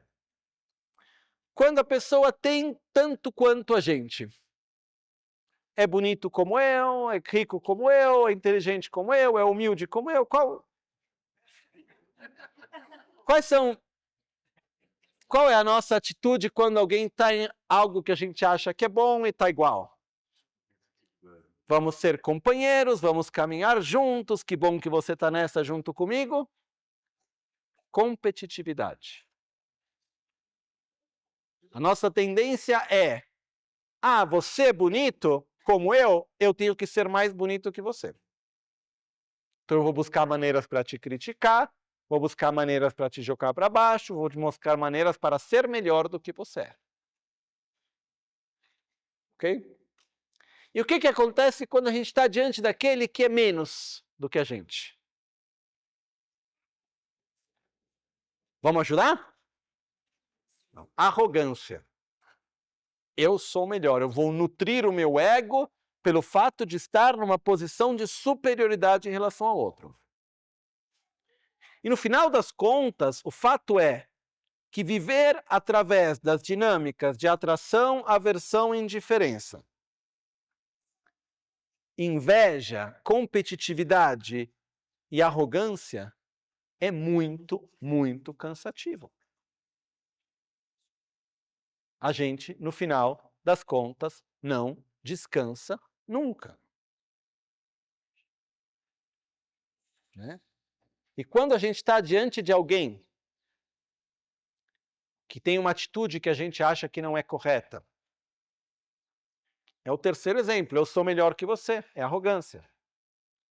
Né? Um exemplo pessoal. Eu devia ter uns 16 anos, estava no Nepal, mais ou menos essa idade.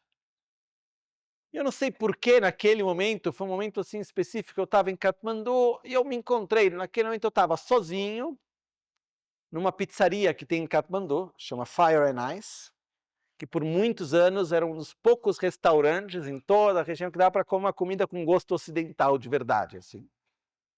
Tinha a dona, era Ana Maria, e eu estava lá sentado na pizzaria, comendo a pizza feliz, e na minha frente, assim, umas 2 mesas para frente, tinham dois homens, um com um rosto ocidental, um com um rosto oriental, meio tipo japonês, vestidos com terno, tipo assim, de executivo, mas super bem vestidos, que não é comum de ver em Katmandu. E estavam lá os dois assim, conversando, comendo a pizza deles lá, assim. E eu me lembro de olhar, ver esses dois homens de terno, super assim, e olhar e falar, coitados, levados pelo apego às coisas mundanas, presos nessa ignorância, né, de ficar presos aí na imagem, no poder. E quando eu estava pensando isso, passou uma abelha. Essa abelha passou, ela chegou perto de mim assim, eu reagi meio assim, me espantando, tentando tirar a abelha de perto de mim.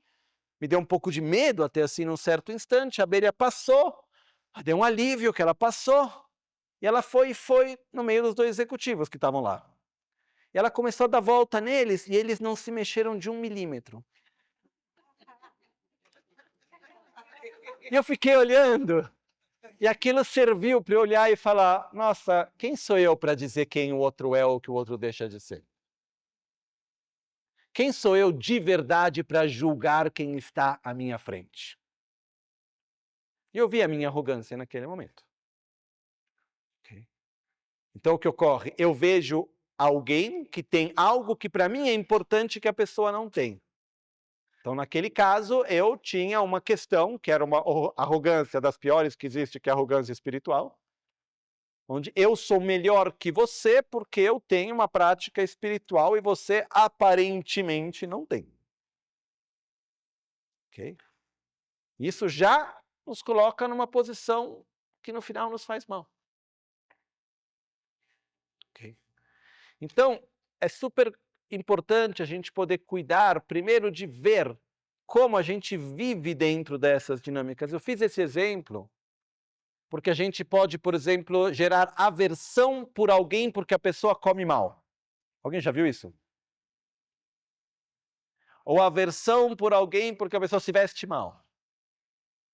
Ou aversão por alguém porque tem uma visão política diferente que a nossa. Isso não acontece nunca, impossível.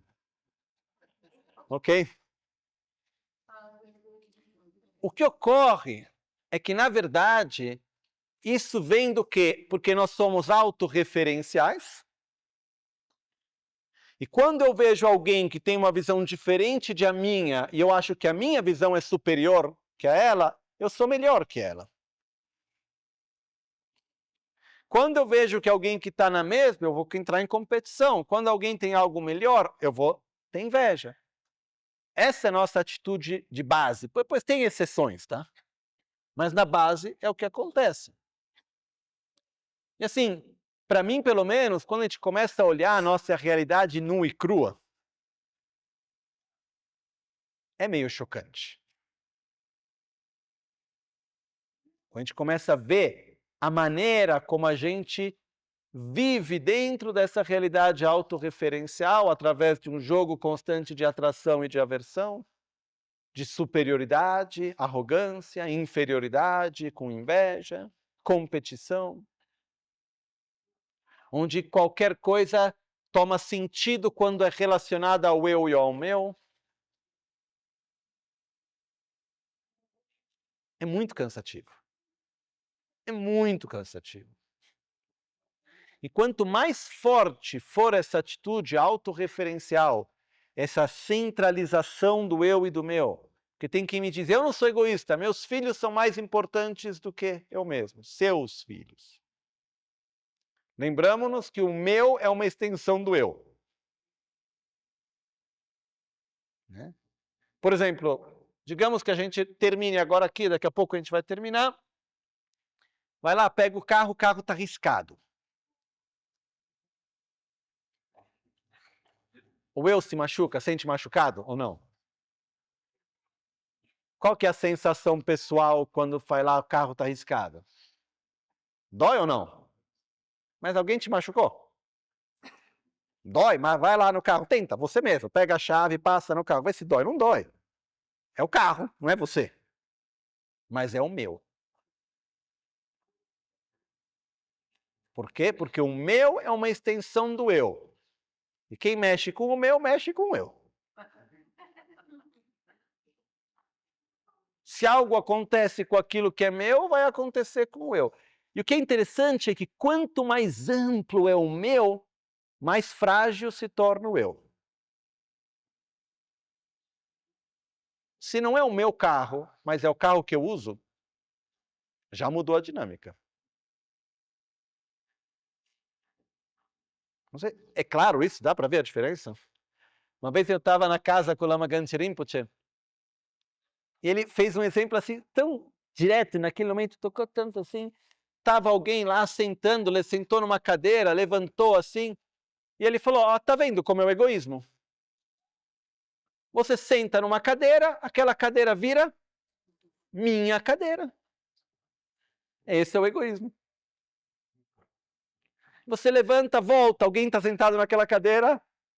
Ah! Mas aquela era minha cadeira. É o meu lugar. Então, quanto mais forte é essa obsessão pelo eu e pelo meu, e quanto mais a gente projeta o meu em mais coisas, mais a gente vai sofrer. É a minha imagem, é o meu nome, é a minha casa, é o meu isso, é o meu aquilo. Mais frágil se torna o eu. Ok? Então, o que eu gostaria de pedir para que a gente pudesse um pouco refletir de hoje para amanhã, porque amanhã a gente vai começar a olhar qual que é essa metodologia de treinamento efetivo para poder reverter isso, para poder diminuir, como pelo menos, essa dinâmica na qual a gente vive. Ok? É um treinamento. A verdade é que requer tanta energia, mas ainda mais energia do que nadar o canal lá entre a França e a Inglaterra. Requer constância, é um processo longo, mas é possível.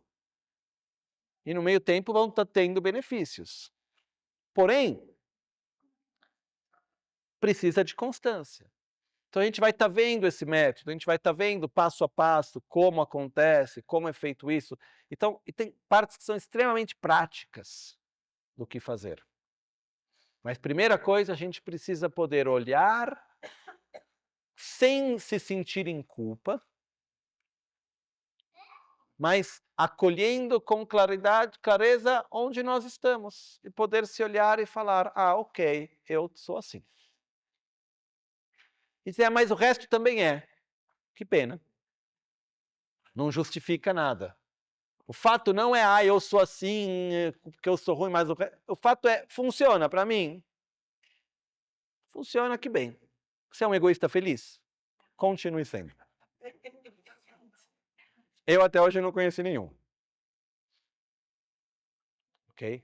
Então, o fato é observar um pouquinho essa dinâmica em nós, sem entrar numa atitude de culpa. Porque nenhum de nós deveria ser altruísta. Nenhum de nós já deveria ser aquilo que não é.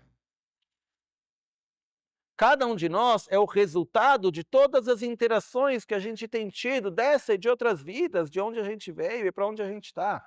E não é que a gente deveria ser algo diferente. Ninguém deveria ser altruísta. Seria melhor se fosse, mas não deveria. Então a gente deve acolher a nossa realidade e observar sem colocar sobre nós mesmos o peso daquilo que nós deveríamos ser. Porque nós não deveríamos ser nada diferente daquilo que nós somos. Não sei se é claro isso. Ok? Ah, mas se todo mundo fosse altruísta, o mundo seria melhor. Sem dúvida alguma. Mas não é assim que funciona.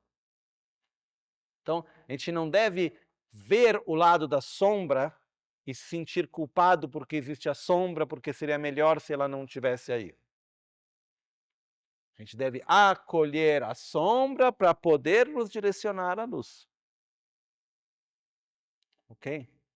Então, assim, esse é um ponto muito importante. Por favor, a gente não deve entrar na dinâmica da culpa. E a dinâmica da culpa, ela parte do princípio de ter uma imagem idealizada do que nós já deveríamos ser.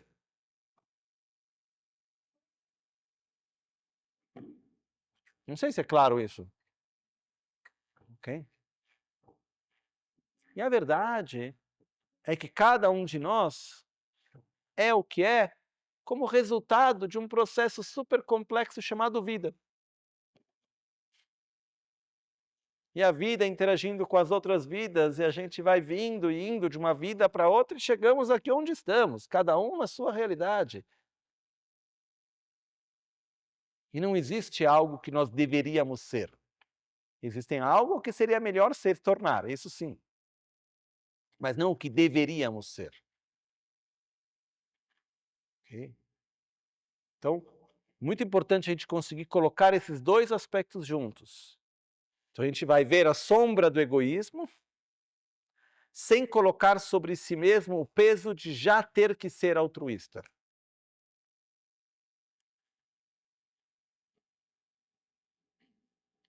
Primeiro passo, a gente tem que acolher a si mesmo enquanto egoísta.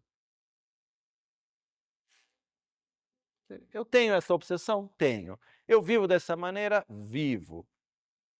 Ok, eu sou assim. Porque, sei lá, tudo que a vida me trouxe até hoje, o contexto no qual eu cresci, os condicionamentos que eu tenho de tantas vidas, é um processo que vem aí, sei lá de onde eu sou assim. Porém, isso não quer dizer que eu tenha que continuar desta maneira. Porque eu sou interdependente. Eu existo na base de interações, como qualquer outra coisa. E eu tenho livre-arbítrio, eu tenho liberdade. E eu desejo muito me tornar um ser que não seja tão autorreferencial.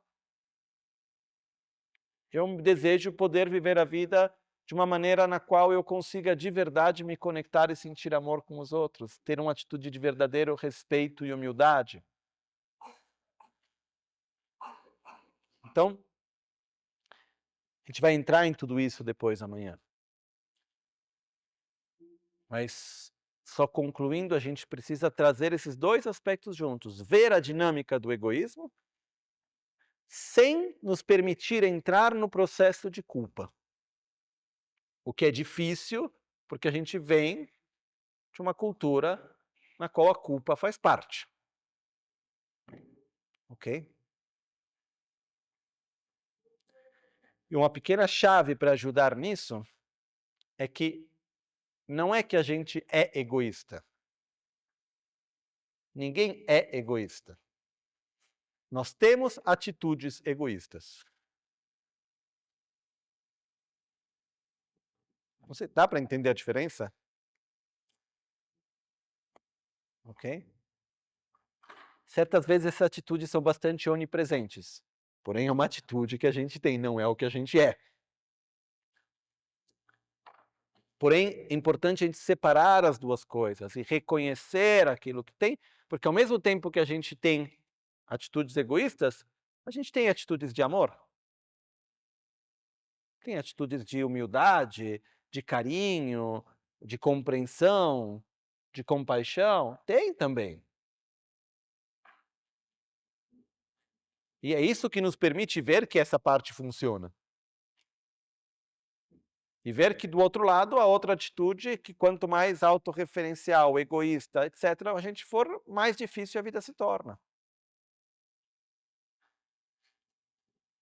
Ok? Então, com isso a gente vê um verso dos 7 pontos do treinamento mental que chama Lelentamche Chiklada. Ou seja, qual é a causa principal, fundamental do sofrimento, dos conflitos, das tensões, dos problemas, das guerras, dos problemas sociais, econômicos, familiares. Olha, tudo que tem de conflito à nossa volta. Se a gente pegar qualquer um desses conflitos e tirar da base dele a obsessão pela autogratificação, o conflito se sustenta.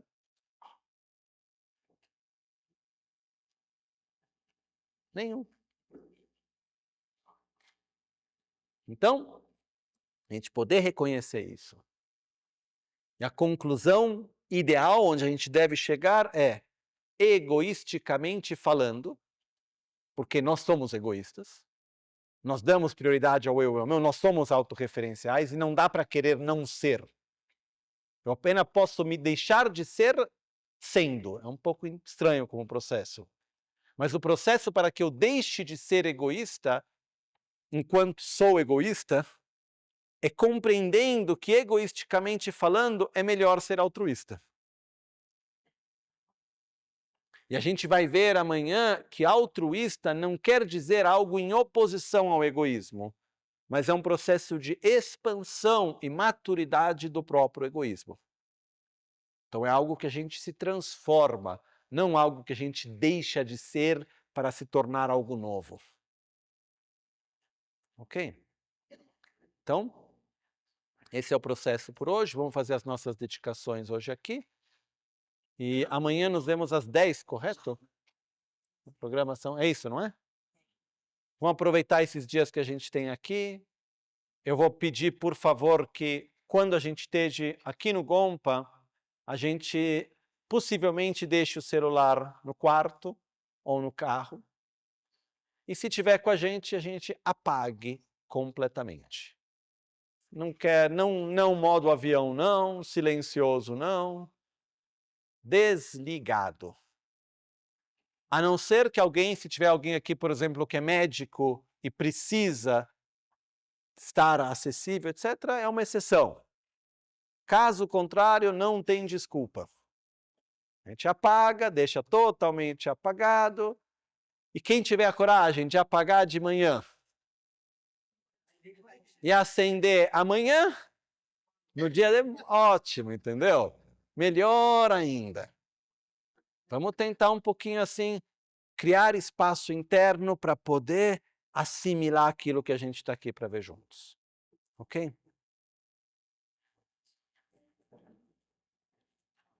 Shide Semcho Rinpoche Ma Kepa Nam Ke Gyurchi Kepa Nyampar Me Payang Kongne Kontu Pelwar Sho Chitsula Me Kutse Raptenchi Namkar Chinle Chokchur Gepadang Losan Tempe Drume Sasumki Drove Munsela Taktu Ne Gyurchi Kewa Kuntu Yanda Lamadang Dralme Cheki Pela Longche Ching Sadan Lamgi Yente Rabzone Dorje Changi Kopa Nyurtop Sho Nimo Dele Tsendele Nime Kuyan Delek Shing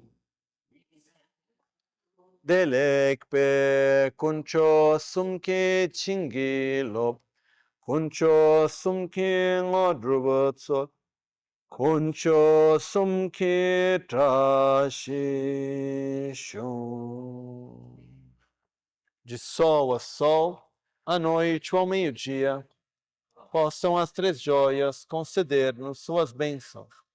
Possam as três joias ajudar-nos a alcançar todas as realizações. Possam as três joias espalhar muitos sinais auspiciosos no caminho de nossas vidas.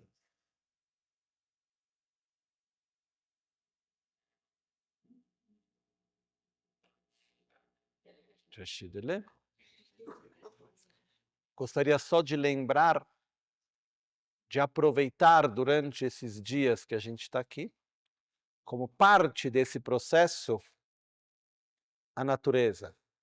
Aproveitar o silêncio, aproveitar para dar uma andada, aproveitar para respirar o ar e poder se maravilhar com a beleza da natureza sem uma necessidade de uma telinha na frente. Ok? E isso é importante. Então, hoje, no fim do dia, depois do jantar, quiser andar um pouco, amanhã de manhã cedo, poder estar um pouco em contato, acordar mais cedo, poder escutar o silêncio na natureza, poder respirar de uma forma consciente, tudo isso é extremamente importante para a gente também. Ok? Então, não apenas aquilo que a gente faz aqui dentro juntos, mas fora também. Ok? Então é isso. Bom apetite e nos vemos amanhã de manhã.